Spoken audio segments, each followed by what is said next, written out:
السلام عليكم يا باشمهندس حسام، إيه الأخبار؟ خلينا راجع مع حضرتك الديزاين تاني سريعا كده عشان لو في حاجة مش واضحة لحضرتك في الصور أوضحها لك هنا في الفيديو. أهو عندي الريسبشن بالشكل ده. عندي ده الكنب الكحلي وده كنب كحلي برضو. أهو عملنا تجليدة هنا بالشكل ده كده في الجزء ده. أهو بالشكل ده، وعملنا السقف الجبسن بورد اللي في الجزء ده. ده ساقط شوية، ده سقف عادي مش جبسن بورد محطوط فيه اسقوطات بالشكل ده. مع مكان التكييف اهو، مع مكان الشاشة. عندي مكان الشاشة اهو بالشكل ده. وعندي دي الشوفونيرة بتاعتي بالمراية. عندي حطيت عملت بانوهات وراها، شوف حضرتك مناسبة او لأ.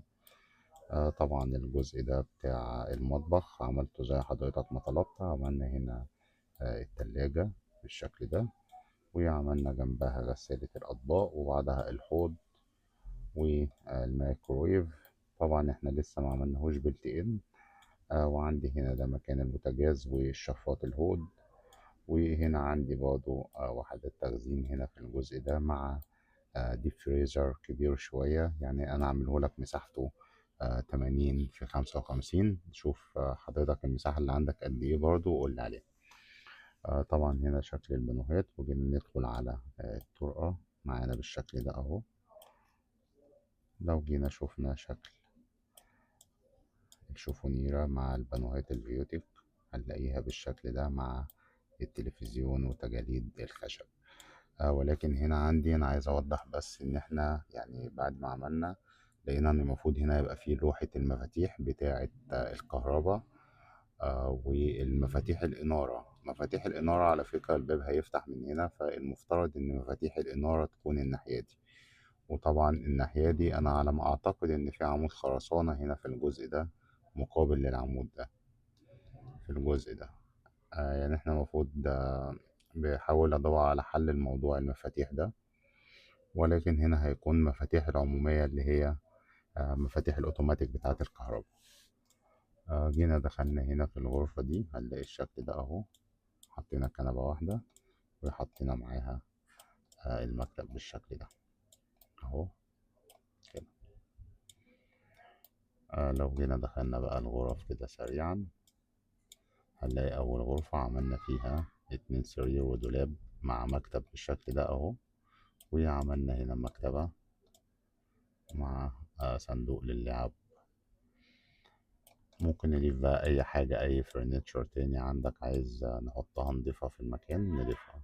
هنا برضو عملنا نفس الموضوع. 2 سرير مع مكتب ودولاب ومكتبة للكتب بالشكل ده.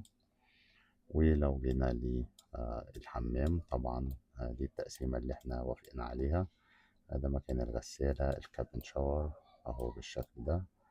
عندي مكان القعدة والحوض مقابل للباب على طول. لو جينا بصينا على المعيشة هنلاقيها بقت بالشكل ده اهو. عندي هنا عملت الكنبة الخضراء وجنبها كرسي، عملنا تجاليد مع بانوهات وورق حائط. وهنا هيكون مكان التكييف. ولو جينا هنا عملنا شاشة صغيرة شوية 32 بوصة عشان خاطر المساحة بتاعتنا صغيرة، عايزنا نكبر الشاشة مفيش مشكلة بالشكل ده. لو جينا دخلنا غرفة النوم هنشرحها من عند الكنبة اهو. عملنا هنا كنبة بالتلفزيون بتي في يونت صغيرة ومساحة حركة كويسة. بالإضافة للدولاب اللي حضرتك كنت قلت لي عليه في الجزء ده اهو. آه، مع عملنا هنا برضو دي غرفة النوم بتاعتي. هنا التسريحة مع المراية. ده مكان التكييف اهو. عملنا هنا تجاليد خشب مع 2 أبليك برضو.